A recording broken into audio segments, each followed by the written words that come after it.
Hello students, now we are going to discussing about introductory macroeconomics chapter 10 government budget. Okay, now in this part we are going to discussing about the budget expenditure. हम इस part में जो है budget expenditure की बात करेंगे। Last video में आपने देखा था कि जो आपके पास रेवेन्यू की हमने बात की थी, बजट रिसीप्ट की बात की थी। अब यहाँ हम बात करेंगे इसकी बजट एक्सपेंडिचर। तो बजट एक्सपेंडिचर भी बिल्कुल वैसे ही होता है जैसे कि आपने रेवेन्यू की बात की है, लेकिन जो कंडीशंस हैं वो उसके अपोजिट हो जाती हैं। तो यहाँ पर जो आपके पास रहता है बजट, यहाँ पर हम बात करते हैं बजट एक्सपेंडिचर। ये आपके पास क्या है? Budget expenditure. तो बजट एक्सपेंडिचर भी हमारे पास क्या है? दो तरह से आपके पास ट्रीट किया जाता है, समझा जाता है। तो दोनों तरह के बजट में आपके पास यहाँ पर आपको समझना है। पहला जो बजट आपके पास है, जिसमें हमने कहा कि पहला जो है हमारे पास क्या है, यहाँ पर होता है सेम जैसे रेवेन्यू रिसीप्ट्स होते हैं, ऐसे ही हमारे पास क्या होता है? Revenue expenditure. या आपके पास होगा रेवेन्यू एक्सपेंडिचर। ये देखिए, ओके, ये पहला हमारे पास होगा रेवेन्यू एक्सपेंडिचर। तो आपने बजट के जो रिसीप्ट है उसे कैसे समझा था? उसमें आपने दो टेक्निकल वर्ड ले लिए थे, टेक्निकल टर्म्स आपके पास थी, एक लायबिलिटीज थी और दूसरी आपके पास क्या थी? एसेट्स। तो हम इन्हीं दोनों के बेस पर एक बार फिर से यहाँ पर हम समझेंगे किस तरह से ये बजट एक्सपेंडिचर है।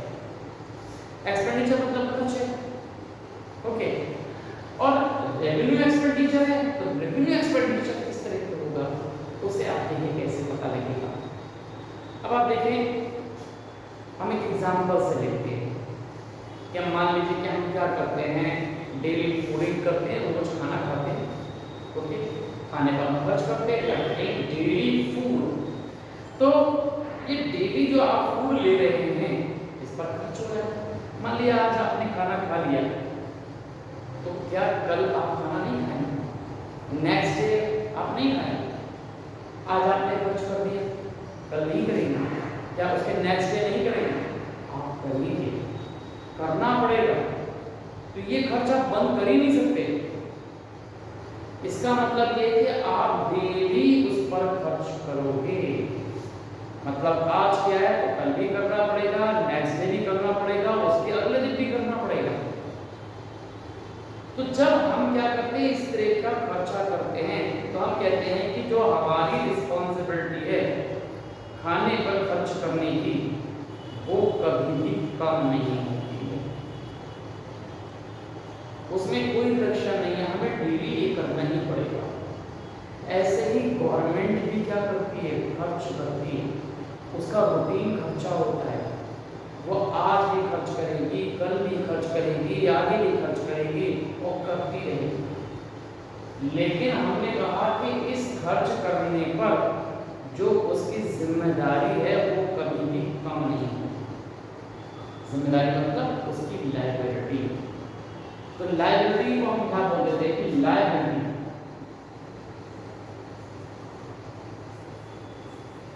ये देखिए लायबिलिटी,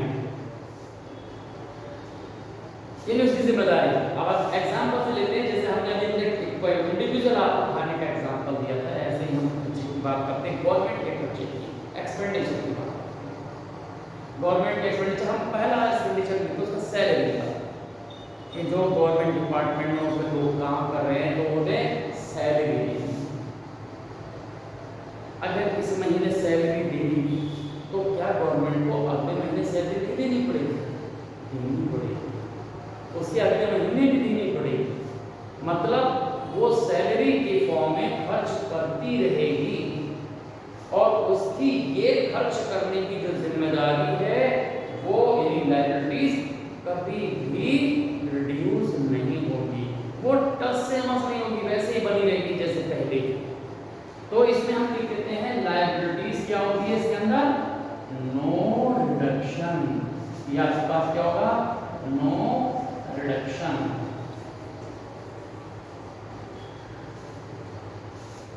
सिंपल सी बात है, ऐसे और भी बहुत सारे खर्च हो सकते हैं। अभी आप देखे कि जैसे आपके पास मान लीजिए स्कॉलरशिप है, अगर आज उसने स्कॉलरशिप दी तो क्या कर वो स्कॉलरशिप बंद कर देगी, नहीं, उसे देनी पड़ेगी। सब्सिडीज है, अगर एक सेम प्रोडक्ट में सब्सिडी दे रही है तो अगर एक को सब्सिडी दी है तो दूसरे को भी देनी पड़ेगी। अब मान लीजिए कि ओल्ड एज पेंशन है, तो ओल्ड एज पेंशन आज दी तो कल नहीं देगी। इस महीने उसको पेंशन मिली है, क्या अगले महीने नहीं मिलेगी। मान लीजिए कि एक्सपेंडिचर के रूप में वो ये ओल्ड एज पेंशन लोगों को दे रही है जो ओल्ड है, 60 से अबव हैं, उनके लिए उसकी एक लायबिलिटी है कि उनका खर्चा गवर्नमेंट को देना है। तो ओल्ड एज के फॉर्म, ओल्ड एज पेंशन के फॉर्म में गवर्नमेंट की जो एक्सपेंडिचर करने की जो लायबिलिटी है वो कभी खत्म नहीं होगी, वो हमेशा बनी रहेगी। तो इस तरह के जो भी खर्चे हैं गवर्नमेंट के, वो क्या है, रूटीन खर्चे हैं। तो जो रूटीन खर्चे होते हैं गवर्नमेंट के, उन्हें हम बोल देते हैं रेवेन्यू एक्सपेंडिचर। ऐसे एक्सपेंडिचर के लिए लायबिलिटी में कोई भी रिडक्शन नहीं होता है। ओके, तो इस तरह से जो हमारे पास रिडक्शन है वो बिल्कुल नहीं। अब हम बात करते हैं दूसरे टर्म की। दूसरा हमारा टर्म क्या है, क्या बोलते हैं उसे हम, एसेट्स। तो ये आपके पास एसेट्स आता है।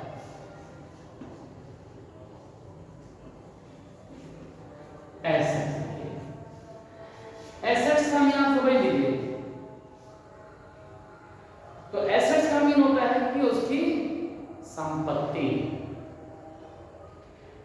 उसकी जो प्रॉपर्टी, मतलब गवर्नमेंट खर्च कर रही है, लगातार खर्च कर रही है, लेकिन उस खर्च करने के बाद भी उसकी प्रॉपर्टी नहीं बन रही है, उसकी कोई एसेट्स नहीं बनेगी, कितना ही चाहे वो खर्च कर ले, उसके पास कोई भी मालिकाना हक उसके पास नहीं आया, किसी भी कंडीशन में नहीं आया।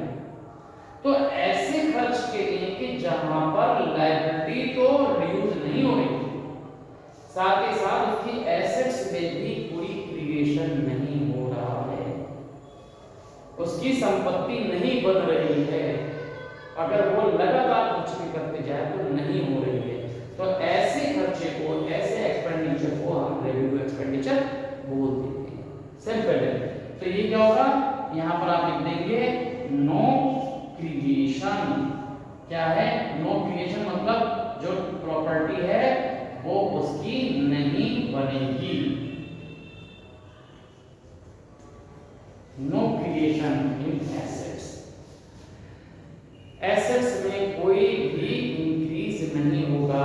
तो अगर इस तरह की कंडीशंस हैं तो हम कहेंगे कि ये गवर्नमेंट का क्या है, रेवेन्यू एक्सपेंडिचर है। तो इसके बेस पर दोनों पे हम यहाँ कह सकते हैं क्या होगा, the such expenditure of government for that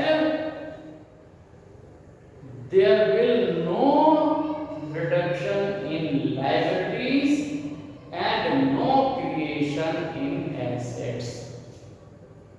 So that type of expenditure is known as a revenue expenditure. तो रेवेन्यू एक्सपेंडिचर इसी तरह का है कि उन सभी खर्चों को हम रेवेन्यू एक्सपेंडिचर कहते हैं गवर्नमेंट के, कि जिनके लिए गवर्नमेंट की लायबिलिटीज में, उसकी जिम्मेदारी में कोई भी कमी नहीं आती है और उसकी कोई भी प्रॉपर्टी नहीं बनती है। तो ऐसा जो हमारे पास एक्सपेंडिचर है वो आपके पास रेवेन्यू एक्सपेंडिचर कहलाता है। तो ये आपको समझ में आ गया। ओके, अब दूसरा हमारे पास जो गवर्नमेंट का आता है जिसे हम बोलते हैं क्या कैपिटल एक्सपेंडिचर, हम इसी फॉर्म में उसको समझेंगे, बताएंगे आपको। तो वो आपके पास क्या है ये भी आप जरा समझ लीजिए। हम यहाँ इसको हटाते हैं और इसके नीचे आपके पास लिखेंगे। ओके, वो क्या आपके पास आएगा, वो आपके पास रहेगा। दूसरा आपके पास क्या होगा इसमें से, तो वो आपके पास क्या लाएगा, कैपिटल एक्सपेंडिचर।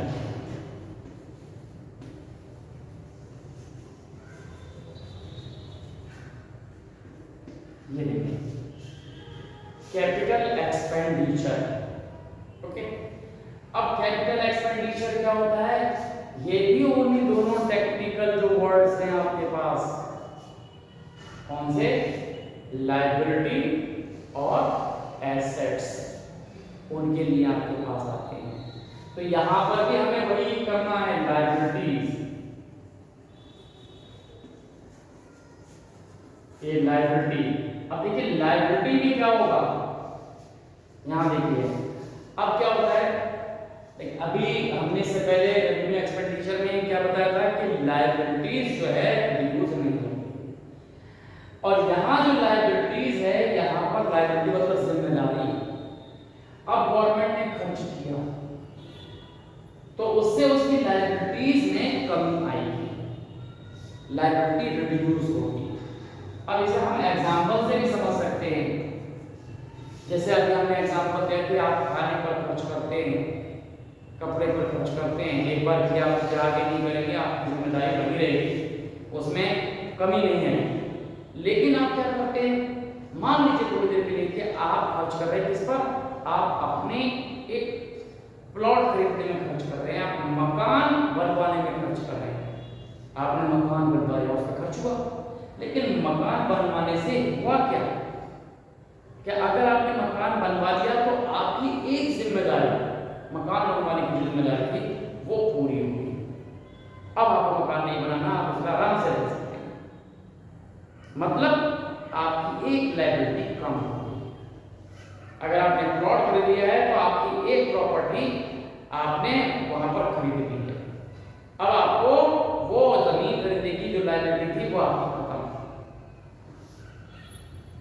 मान लीजिए कि एक पेरेंट्स के अगर 3 बच्चे हो और उसने एक की शादी कर दी है तो एक की लायबिलिटी उसने पूरी कर दी। ओके, तो मतलब एक की जो लायबिलिटी है वो पूरी हो गई, इसका मतलब है कि एक जो लायबिलिटी का जो पोर्शन है कहीं ना कहीं कम हुआ। तो इस तरह से हम कहेंगे कि कैपिटल एक्सपेंडिचर का मतलब है कि गवर्नमेंट का वो खर्चा जहां पर उसकी लायबिलिटीज रिड्यूस होती है। तो यह हम यहाँ पर लिख देंगे इस तरह से कि रिडक्शन, रिड्यूस हो जाती है, लायबिलिटी कम हो जाती है। अब जरा ऐसे समझ लें, जैसे हम अपना एग्जांपल लेते हैं मजदूरा का, ये एग्जांपल बहुत सिंपल सी बात है। यहाँ पर देखिए बहुत सारे लोग रह रहे हैं, लेकिन उसके लिए देखो क्या चीज की जरूरत है। क्या मजदूरा में ऐसे लोग नहीं है कि जो इंजीनियर नहीं बनना चाहते, उन्हें चाहिए क्या, एक इंजीनियरिंग कॉलेज चाहिए, मजदूरा में नहीं। तो यहाँ गवर्नमेंट की ये लायबिलिटी है कि वो मजदूरा में एक इंजीनियर कॉलेज खोले। क्या यहाँ के लोग डॉक्टर्स नहीं बनना चाहते, क्या यहाँ पर लोग बीमार नहीं होते, तो क्या यहाँ पर एक हॉस्पिटल की जरूरत नहीं है, मल्टी जो आपके पास पर्पस का जो हॉस्पिटल 3 टियर हॉस्पिटल, क्या उसकी जरूरत नहीं है, जरूरत है लेकिन नहीं है यहाँ। तो अगर नहीं है तो फिर किसकी जिम्मेदारी है, गवर्नमेंट की जिम्मेदारी। गवर्नमेंट को यहाँ पर एक हॉस्पिटल बनवाना चाहिए, यहाँ पर एक मेडिकल कॉलेज की जरूरत है, उसे बनाना चाहिए। तो अगर गवर्नमेंट इस तरह की बात करती है, if they construct a medical college or they construct a hospital, तो अगर ये हॉस्पिटल बनाती है तो गवर्नमेंट की एक जिम्मेदारी पूरी होगी कि यहाँ मजदूरा है उसने एक हॉस्पिटल बनाया, उसकी एक जिम्मेदारी यहाँ पर। या एक मेडिकल कॉलेज बना दिया, उसकी एक जिम्मेदारी पूरी होगी। यहाँ पर उसने हाईवे बना दिया, एक जिम्मेदारी पूरी होगी। तो इस तरह से हम क्या कहते हैं कि वो एक्सपेंडिचर जिसके लिए लायबिलिटीज रिड्यूस होती है, गवर्नमेंट की लायबिलिटी वो कम होती है, तो ऐसा सारा खर्चा कैपिटल एक्सपेंडिचर कहलाता है। अगर एसेट्स की बात करते हैं तो एसेट्स में क्या होता है?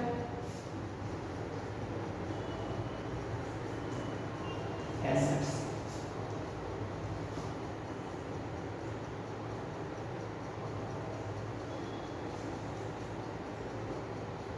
एसेट्स क्या होती है? क्रिएट हो जाती है, उसमें क्रिएशन हो जाता है। एसेट्स क्या होती है? बन जाती है। अब जैसे मान लीजिए कि गवर्नमेंट ने मझौला में मेडिकल कॉलेज बना दिया, तो इसकी मालिक होगी कौन? गवर्नमेंट। उसकी एक एसेट्स बन गई, खर्चा तो हो गया लेकिन उसकी एक प्रॉपर्टी बन गई। तो अगर मेडिकल कॉलेज बना दिया तो मेडिकल कॉलेज के फॉर्म में उसको एक संपत्ति मिल गई, उसकी वो ऑनरशिप गवर्नमेंट के हाथ में आ गई। हॉस्पिटल बना दिया तो हॉस्पिटल उसके प्रॉपर्टी में ऐड हो गया। अगर उसने यहाँ पर इंजीनियरिंग कॉलेज बना दिया, हाईवे बना दिया, तो कहीं ना कहीं वो इस तरह के जब वो खर्च करते हैं तो उसकी प्रॉपर्टी की वो ऑनरशिप उसके पास आ जाती है। तो मतलब एसेट्स उसके पास क्रिएट हो जाती है। तो इस तरह से हमारे पास क्या होगा कि जो कैपिटल एक्सपेंडिचर है आपके पास क्या होगा कि वो एक्सपेंडिचर होगा जिसके लिए गवर्नमेंट की लायबिलिटीज रिड्यूस होती है और एसेट्स क्रिएट होती है। तो ऐसा जितना भी कंस्ट्रक्शन है, जो खर्चा है, वो गवर्नमेंट का कैपिटल एक्सपेंडिचर होता है। इस एक्सपेंडिचर को हम डेवलपमेंट एक्सपेंडिचर भी कह सकते हैं। स्ट्रेटेजिकल जो गवर्नमेंट खर्चा करती है वो आपके पास होता है।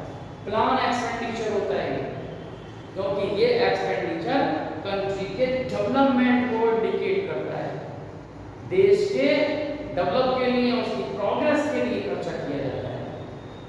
तो ये जो हम खर्च करते हैं, जो एक प्लानिंग के थ्रू बजट में बनाकर करते हैं, तो ये पूरा जो खर्चा आता है इसको हम बोल देते हैं कैपिटल एक्सपेंडिचर। तो कैपिटल एक्सपेंडिचर डेवलपमेंट के लिए, और जो वेलफेयर के लिए होता है वो रेवेन्यू एक्सपेंडिचर होता है। वेलफेयर के से क्या होता है? लोगों का कहीं स्टैंडर्ड ऊपर की तरफ होता है, उनको सेटिस्फेक्शन मिलता है। और कैपिटल एक्सपेंडिचर से कंट्री का डेवलपमेंट होता है, प्रोग्रेस होती है, उसका डेवलपमेंट होता है। तो इस तरह से दोनों ही खर्चे आपको समझ में आ गए। रेवेन्यू एक्सपेंडिचर भी आपको समझ में आ गया और कैपिटल एक्सपेंडिचर भी आपको समझ में आ गया। ओके, तो ये जो हमारे पास प्लान एक्सपेंडिचर होगा और revenue expenditure non plan expenditure होगा। स्ट्रेटजी के साथ जो खर्चा किया जाता है, प्लानिंग के साथ जो खर्चा किया जाता है, बजट में जो पहले से मेंशन किया हुआ है कि डेवलपमेंट के लिए खर्च करेंगे, वो आपके पास कैपिटल एक्सपेंडिचर में ट्रीट किया जाता है। और जो रूटीन होता है वो आपके पास रेवेन्यू एक्सपेंडिचर। तो ये आपको समझ में आ गया। ओके, और नेक्स्ट वीडियो में हम जो टाइप ऑफ टैक्सेस उनकी बात करेंगे। Okay, thank you.